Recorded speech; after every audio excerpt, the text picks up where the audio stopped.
Good morning and welcome, Patriot Radio News Hour. Joe and Jason here on this Wednesday. It's another Fed Day Wednesday. We'll get the announcement out after the show. I want to say about noon Arizona time. We'll get that up. Then we'll have the press conference with Jay Powell. Nobody's expecting a rate hike. We'll see about data dependent, right? Dot plots and all these other things that really, once again, outline the fact that they have no strategy. Oh, we're going to watch the data. Really? That's your strategy? Right? Watch data? Right? That's what you say every month. Right? And month after month, that's all they ever say. Plus, news of the Treasury. I'm going to break it down for you. Another big jump in the national debt coming next week. I'll tell you all about that. But once again, you need to make sure you're doing what you need to be ready. You got to be prepared. Bad news, WeWork's bankruptcy may be here. The commercial real estate market has now frozen up. And again, I think WeWork has something like 700, 800 properties globally, hundreds of them here in the U.S. So we got a big show lined up for you. 800-951-0592. That is our toll-free number. Of course, the website, you know the website, allamericangold.com. And Jason, really, so many things that we're focused in on the financial side. Obviously, things happening militarily with what's going on in Israel, what's going on in Ukraine. Not to mention, we got a new Speaker of the House, and Jason, he's playing some hardball right now, but this is something where the only reason the increase in Treasury auctions isn't worse is we have no budget. So right now, until, for a couple more weeks, they're operating on last year's budget. So there was no increase. Normally, we see a 2-3% increase in government. That's kind of their standard, right? Okay, this was last year's number. Let's go 3%. And keep going. Now, if they had done that, the $776 billion the Treasury said they need to borrow would have been almost $850 billion. So think about that. And then, of course, first quarter next year, Jason, it's even bigger. Not 776, $816 billion. And again, this doesn't include any emergency spending. This doesn't include, right, they want $105 billion right now for the wars. Then Joe Biden the other day said, by the way, I need another $56 billion in what he calls emergency type spending on top of, 1.6 trillion. Now we're, 1.8, pretty soon here, we're getting to the point where the government wants to spend $1 trillion a quarter more than what we have. Yeah, and there's no assurances as to where all that money's going anyways, right, Joe? It's just $56 billion, they just throw it around. Man, you shave off $500 million, you shave that and put it somewhere in somebody's pockets. It does a lot of good for the Washington elite. But, these numbers are ridiculous, Joe. We throw these numbers right every day about what the government's spending, what the Fed is doing, and what governments are doing, Treasury auctions, and the numbers are so ludicrous, Joe, and no wonder it gets so out of control. No wonder people are suffering, because if you don't understand this even at a small level, you're going to get hurt by this thing. I see so many people that don't listen to this show, don't listen to the radio station. They don't know what to do, Joe, and we're talking on third level here stuff, but essentially, the first level for me was always, hey, how do I keep what I've got? That's always been the basic thing. How do you keep what you got, Joe? How do I keep the buying power, right? Hey, if I've got 100,000, how do I keep being able to buy the same amount of stuff $100,000 would buy? Think about what $100,000 would buy 3 years ago, compared to today. Think about what they could have bought 23 years ago. 23 years ago, $100,000 got you pretty close to the average price of a home. 23 years ago. How do I know? Because I did it. Right, it was $130,000. Right. Joe, I was watching the movie The Firm. Tom Cruise in the '90s. He was a Harvard, top of his class Harvard lawyer. And he's being recruited by all the Wall Street firms. He ended up in that weird crooked place in Memphis, right? $76,000 guaranteed. Right? Which was huge. Top Harvard lawyer. We're paying everybody. Yeah. That's a Harvard graduated, top of his class lawyer. Big money, first year. 76,000, Joe. Yeah. Life has certainly changed, hasn't it? By the way, it's Jobs Week, so we got ADP numbers out today. Not great. 113,000, well below what was expected. It was the third month of disappointment, but of course the government numbers, we'll get those on Friday.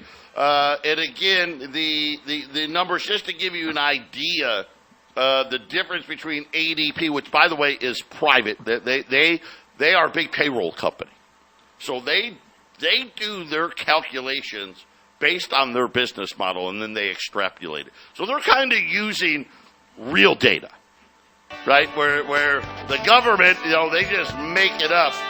But the difference between ADP and the government's number last month was almost about 150,000 more jobs from the government than ADP. So we'll see about this month on Friday. We'll be back to talk Treasury. 800-951-0592. Joe and Jason, Patriot Radio News Hour on this Wednesday. A quick look in. The Dow's up 150. Not surprised, right? S&P's up 23. The Nasdaq's up 90 because, two things. Right? The Treasury's made their big announcement.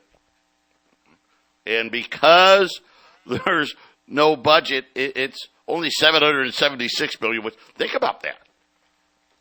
That's the lowest number so far. So last quarter, it was just over $1 trillion. First quarter, they want $816 billion right now. And then this one, right? This is the low number, 700, and I guess I've got $776 billion. Now, if we just took that number, the 776 number, multiplied that by 4, that would put the debt at $3.1 trillion. Now, obviously, the second quarter is going to be the best number because of April 15th, tax day. But right now, the way it looks from the Treasury Department, we're shaping up for a very brutal deficit number for next year. They want to sit there and try to convince you the debt was $1.7 trillion. It wasn't. That was fake. It was $2 trillion. Actually, it was over $2 trillion. But they had a little bookwork thing about the student debt forgiveness. That never happened, right? Because they added that to the debt the year before, took it off this year. So really, when you really think about it, apples to apples, the debt in 2022 was $1 trillion. 2023, it was $2 trillion. 2024, which is what we're talking about now, are we going to see $3 trillion? Maybe. But let me tell you how it's going to work for right now. And obviously, any spending after this will increase. The government's got 2 weeks. If they add any spending there, now maybe they don't add 3%. Maybe, they get tough. We're going to get tough. We're only going to add 2%, right? Add that to it. But here's how it's going to go down. Janet Yellen, who, you remember yesterday, people start calling for this woman's job. This woman needs to be fired. I mean, this is just absolute incompetence. And when you're sitting there talking about people saying, hey, wait a minute, the Treasury Secretary, she should be fired, and no one's talking about it. When they're talking about, hey, Jay Powell and the Federal Reserve, they have no plan. None. Watching the data is not an economic plan. That's what they're saying. You think you want to have your money in equities? That's up to you. You can. You better have somebody in your corner that knows what they're doing. But that's why I keep telling you, check out our friends at YRefi. They're not correlated to the stock market. They're not. Could you imagine what would happen today if the Fed raised rates? Oh my gosh, it'd be panic city. Right? It'd be panic city. They should raise rates. I mean, inflation is crushing everybody. But neither here nor there. The commercial real estate market just froze up. We're going to talk about that in a minute. Oh, that's fine. Right? Remember the last collapse? Remember what happened? Oh, that's right. The debt market started freezing up to 10.25% return, not correlated to the stock market, doesn't care about the Fed, doesn't care about commercial real estate. You know what? Sounds like a pretty good idea to me. Check them out. InvestYRefi.com. That's the word invest, the letter Y, REFY.com. Or call them at 888-YRefi24. And you guys know the drill. You got to have at least 50,000. Now, back to the Treasury. They're going to have a special auction of $112 billion. That is going to comprise, by the way, that will be on November 15th. I think that's right when the government shutdown thing, too. Very, very tied together, right? So on November 15th, they're going to add another $112 billion to the debt. Now think about it. Today's the first of the month. Everyone's getting their EBT money.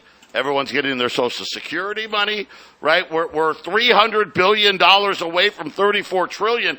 Jason, we're going to hit it this month. We'll be at $34 trillion this month. But here's what they're going to do. 3-year notes, $48 billion. By the way, they're going to conduct this they're going to conduct this on November 7th. I apologize. Next week. Next week. Not the 15th. Next week. 10-year notes. And this is where it's going to be a very interesting bond market later in the week, next week. $40 billion of 10-year notes. 30-year notes, $24 billion of 30-year notes. So the vast majority of this, the government now is locked in for 10 to 30 years of these interest rates, 5% plus. Now, they weren't done. Now, obviously, $112 billion, you still got a long way to go, right? We got $776 billion that we have to spend. So the Treasury also announced that they are going to increase both the new issues and the reopening auction sizes, so that means stuff they got to roll over, of 10-year notes by $2 billion per auction. 30-year notes, they're going to add, now this tells you how not good it is, $1 billion. Then they're going to go into all the shorter debt. So this is kind of the bad side of this report. The Treasury doesn't feel that they can lock in these rates over the long term. So most of this debt is going to be in shorter term debt. 2-year notes by $2 billion. By the way, in January, they're going to increase it another $2 billion. So that's a $4 billion increase. And it goes across the board, Jason. 2-year notes, 5-year notes, 7-year notes. Just billions after billions after billions of increases pretty much across the board, across all auctions for the U.S. Yeah, and some of the short-term stuff that was been bought up this year, if inflation continues and the rates go up next year, that stuff might cash in just on time, right? At some point, you would think, well, unless we have hyperinflation, at some point you would think that they'll be able to stop the rates, and the inflation at some point would stop under some sort of circumstances. Under that assumption, the short terms, the 1 year, 2 year, 3 year stuff, we could be looking at 2025 as all that stuff paying off for those guys. But Joe, what if it just keeps on going, right? And what if it stays high? How many more mistakes can be made by these banks? And I think this is why Jamie Dimon and the bigger banks, I think they're more well-positioned to just, the big fish swallowing the small fish, Joe. That's what's really going to happen the next year and a half, 2 years. There's going to be a lot of consolidation, which means the average person has less choice and less freedom to do as you want, Joe. Yeah, and it's going to be interesting because now there's not even rumors. The commercial markets, the commercial real estate markets are freezing up after a big announcement out of WeWorks. By the way, their stock crashed almost 40% yesterday, but a report out of the Wall Street Journal. So those of you that don't know WeWorks, let's talk about that. So this was a business that had a business model of we're going to buy newer, state-of-the-art office buildings, but it wasn't designed for the big companies to buy. Right? Hey, we're not looking for Apple to come and buy. Let's just say it was a 30-story office tower. We're not looking for Apple to buy 20 stories of it. Right? We're not looking for Amazon to buy the building. No, their thought was, hey, we're going to have a bunch of small individuals lease out these buildings, and we're going to provide like front desk service, right? So somebody could walk into the building. Yes, I'm looking for Schmuckatelli Plumbing. And the lady at the front desk would say, oh, Schmuckatelli Plumbing, that's on the 5th floor, suite 210.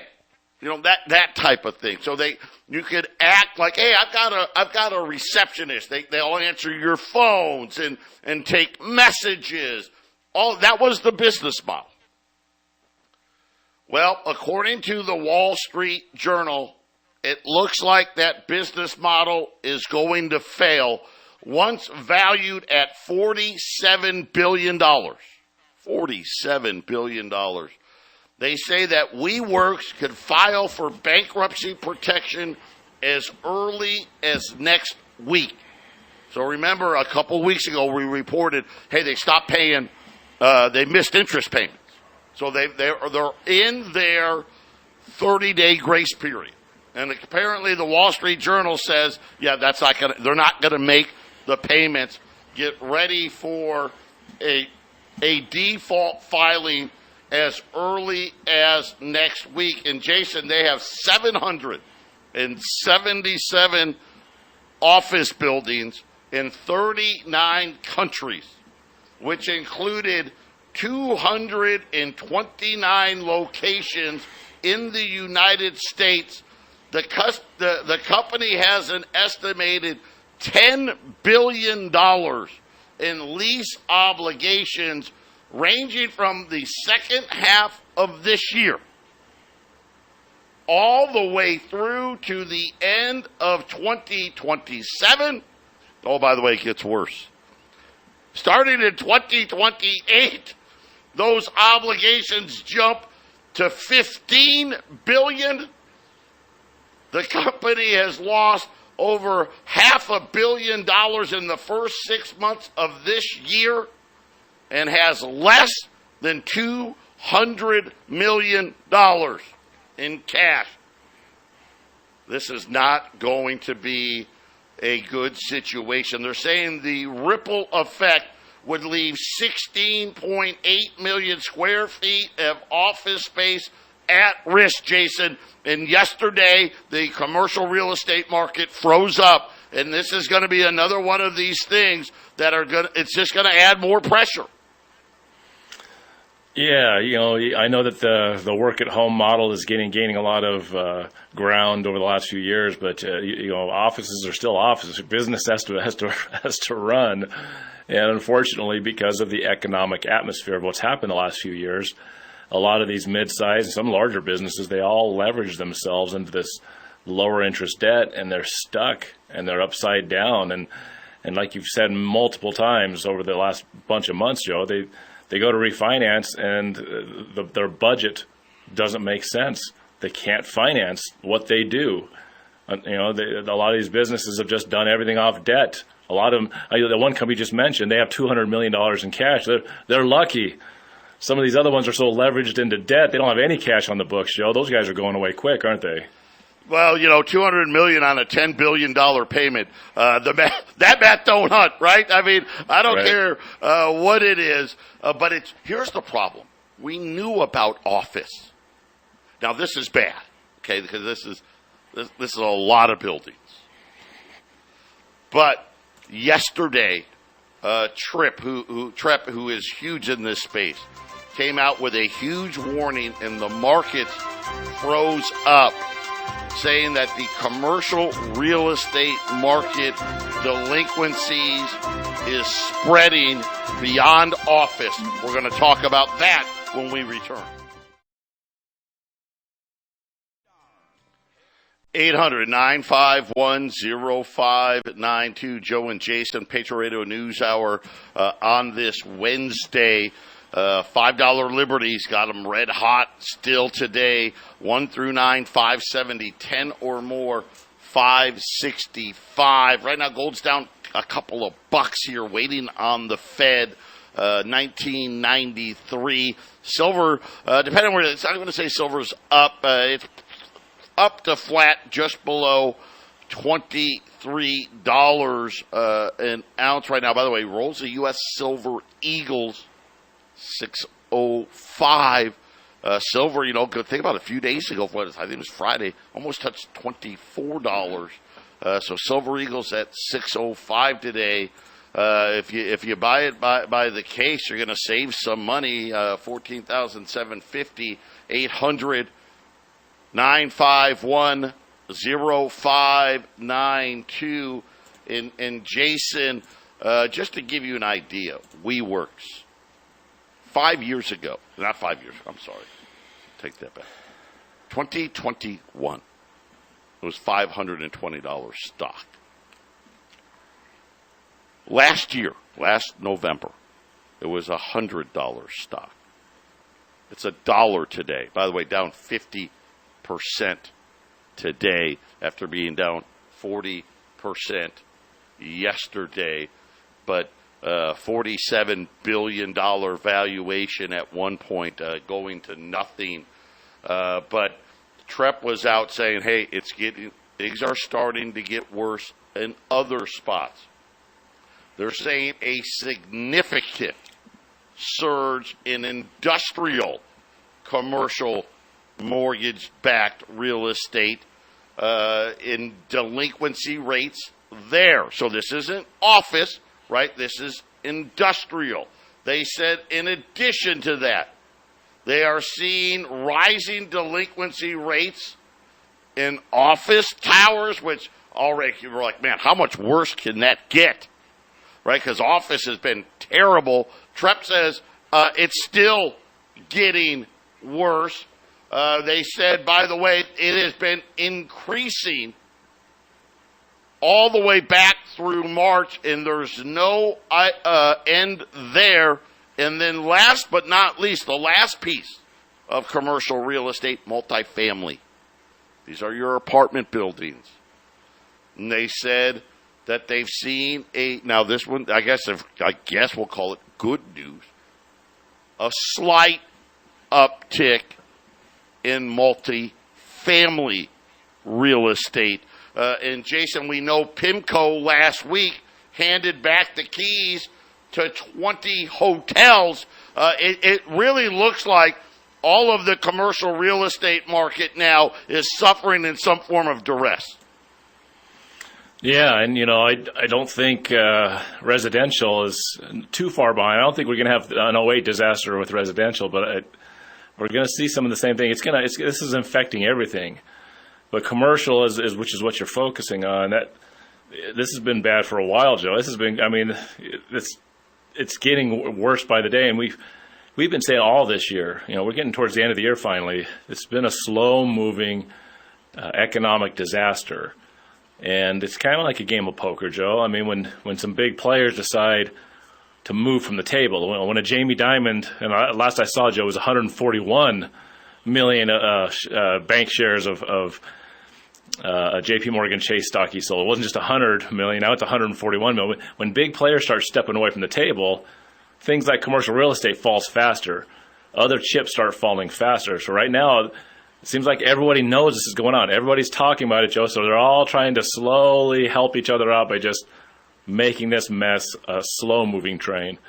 But I think the train's getting ready to go downhill. It won't matter because the brakes are out, Yeah, commercial real estate, only $28 billion of loans converted into mortgage-backed securities this year. That is the lowest figure going back to 2011. So, right, that was we're trying to come out of the financial collapse. Additionally, the largest mortgage REITs have halted loans to new borrowers. So overall, the entire commercial property debt market, according to the Wall Street Journal, including banks, commercial mortgage securities, and non-bank lenders as well as others, has increased by less than 1%. In other words, they're saying, hey, there is no growth in this space. And now with WeWorks, Jason, the Wall Street Journal says the whole market is kind of locking up here. The whole market's locking up. Yeah, well, we've talked about that too. Liquidity is, the Fed currently is not printing money and handing it out and trying to float this thing.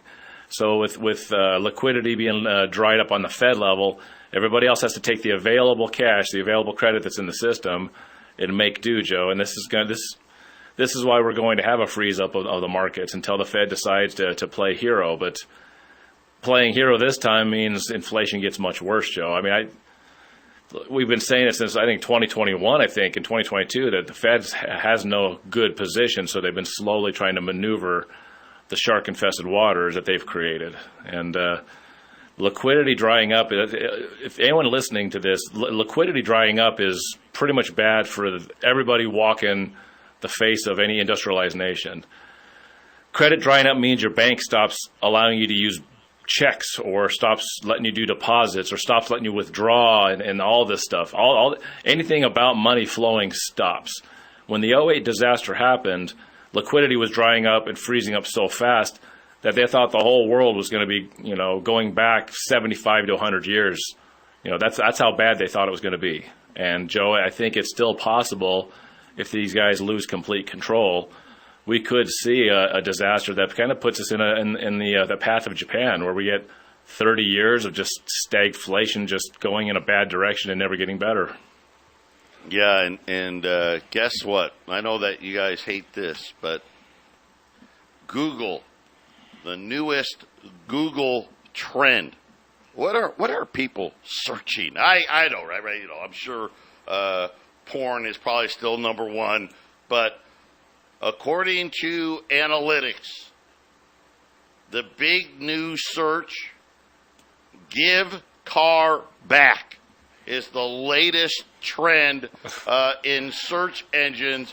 Edmunds now says that 17% of American car purchases now have monthly payments that are over $1,000.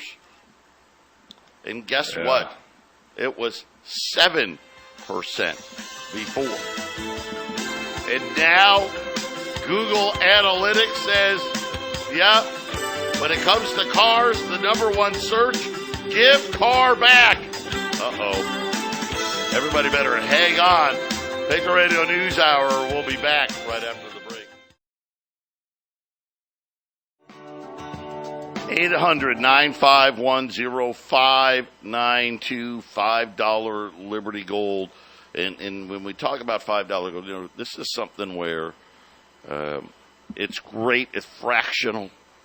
It's awesome to own. It goes up with gold, right? Gold does better. It does better. But in a world where maybe you need to buy things, this would be, something along the lines of, hey, I need some $5 gold pieces to buy a generator, right? This is going to be a bigger purchase. This isn't, hey, I need some a dozen eggs from the farmer type thing. This would be something maybe to use to pay taxes, buy land, things of that. A little bigger purchase, right? This is something where these $5 gold pieces come in really well. 1 through 9, $570, 10 or more, $565, and then of course the Silver Eagle, $605, right, Jason? That's your eggs from the farmer. That's your small type things. Maybe you got somebody that's good at making bread, and you want a few loaves of bread and things of that nature. That's where those Silver Eagles come in. So really, and again, both of them, hey, the gold and silver are going up. They're going up. But it's kind of got, that dual use thing, because it can definitely be used to barter with. 800-951-0592. And Stan Druckenmiller was on TV talking about, yesterday, saying, why is Janet Yellen not fired? How stupid can the Treasury Department be? Now, he didn't say stupid. Instead, you know what he said? This is the biggest mistake going all the way back to Alexander Hamilton, who created the first central bank, by the way. Today, what did he say today? He goes, we're spending like drunken sailors. Don't forget, before COVID, government spending was 20% of GDP. It's now 25% of GDP. You throw in state, local, right? You're talking about a third of GDP is government. That's a problem. But he goes on, listen, I know you guys know that. But I liked his quote, though. He goes, my father told me, if you're in a hole, stop digging. Well, we know that isn't what's happening. He expressed disappointment in the White House seeking another $56 billion in emergency spending for what they're saying is disaster relief and child care programs, plus a bunch of other pork barrel spending, in addition to the $106 billion for Israel and Ukraine. But listen to what he says. He goes, time to get real. He goes, the federal government needs to address entitlement programs. What's he talking about? He's talking about Social Security, Medicare, Medicaid. Listen, this is a big problem. But why that? Why that? Well, it makes up almost half the budget. And he said that we have to go after entitlements because that's where the money is. In other words, hey, you can cut some other, some little dinky program. There's no money there, right? It's just like when, who was it, Tudor Jones. Hey, we got to raise taxes. And I'm not talking about 2, 3, 4%, right? We got to raise taxes 40%. We got to go from 18% to 28%. Now Stan Druckenmiller says, we got to go after entitlements. Here's what he says about seniors right now. You're getting 100 cents on the dollar. Future seniors, you're looking at 5 or 10 cents on the dollar. What? 5 to 10. Right? They keep, and what number do we hear? Well, they'll pay 75%.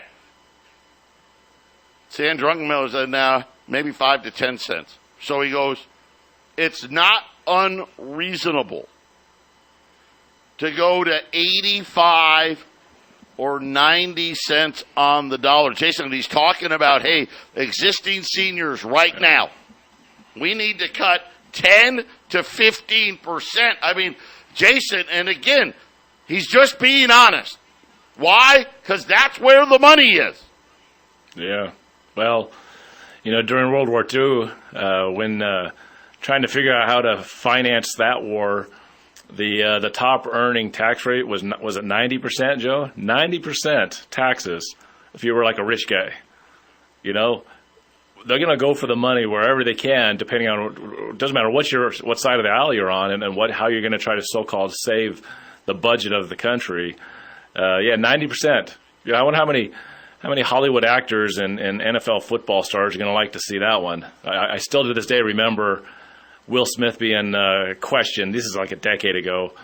He's like, California's they're going to raise your taxes.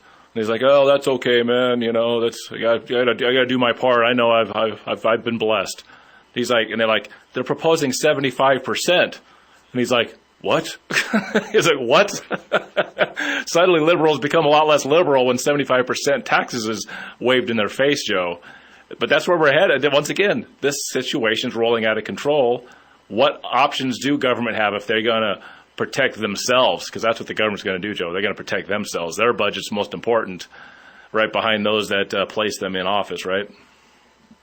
Yeah, and it's going to be interesting how this money comes about. Like I said, the Treasury announcement today, right? Wall Street's pretending it's not that bad, right? Of course, it's outrageous. Plus the fact that we're getting ready, right? We're 2 weeks away from another government shutdown, and we know what's going to happen, right? They're going to reach a deal and somehow we cut spending. Well, we cut the increase in the spending, plus the wars, plus the emergencies, plus. The deficit's out of control. And guess what? That's why inflation's out of control. Patriot Radio News Hour. Jason and I wrapping it up when we return. 800-951-0592. Joe and Jason on this Wednesday. Of course, we've got the Fed meeting coming up. No rate hike is expected. We'll see about the data points, higher for longer. I think that'll probably be the message. Don't expect rate cuts. And, of course, here's the reason why I don't expect rate cuts. I don't think they can. I don't think the Treasury market's going to say, yeah, go ahead and cut rates and have rates go down. I don't know that that's an option, Jason, with the amount of debt that we have to sell. It just seems like the Fed may be trapped. They may want to start cutting rates in 2024, but they may be trapped by debt. They may not be able. And I think that's kind of what Jamie Dimon has been warning about. Hey, we may not be able to cut rates because of what's the amount of debt that needs to be rolled over, and the fact is we've talked about not enough buyers. Everybody, every major, the G7 countries, all of them are selling debt, plus China. Yeah, and I don't see how it's going to be so difficult to sell long-term debt, Joe. 10-year, 20 or 30-year. What are the interest rates going to have to be on that to make someone feel comfortable? Hey, I know there's a lot of market people that say, well, this will blow over. Maybe this will blow over in 5 years. Maybe they'll blow over in 3 years. So some guys might take a shot saying, well, it'll go back to the way it was. But you know what? If you're thinking, like Jamie Dimon thinking, I'll bet he's got to at least suspect, 0% is not happening, not in the rest of my lifetime. And in that type of thinking, Joe, short-term debt is going to be all they can really sell in larger amounts, like they've been. And those high, how much would a 30-year debt instrument need to be? What interest rate would you buy that at, Joe? How high would that have to be? 10%, 15%? How high does it have to be? Because we don't know what the next couple of years is going to be or how bad it's going to be. And the worse it gets, the high. Hey, we have the 70s. We have a blueprint of how bad it can get. We absolutely have that blueprint. The difference, obviously, is the amount of debt. In the 70s, the debt wasn't even $1 trillion, right? So paying 10, 12, 14%, it was bad, but it was doable. today. I mean, just look at what these guys are saying right now. It's incredible. Jamie Dimon's dumping stock. He's never done it and continues to do it. Says people aren't ready for what's coming. Janet Yellen, right? Stan Druckenmiller said the woman needs to be fired, right? The Fed has no strategic plan, right? And everybody that really is important is saying the same things. This is setting up, again, it will happen very quickly. The Dow is going to be 33,000 until it's not. And when it's not, it's going to be too late. Get this gold, get your silver put away. $5 liberties here, 1 through 9, 570, 10 or more, 565. Rolls of Silver Eagles at $605 a roll. And remember, they already know what the solution's going to be. The digital money is coming. They've rewritten all the bank laws, right? There's no bailouts. There's only bail-ins, and that's all there is. So make sure, if nothing else, make sure that you don't have a lot of money in these banks. It's not a good place to be. Banking stocks getting absolutely hammered, and now commercial real estate might be locked up. 800-951-0592. Jason and I, we got a great half-empty cup coming up next.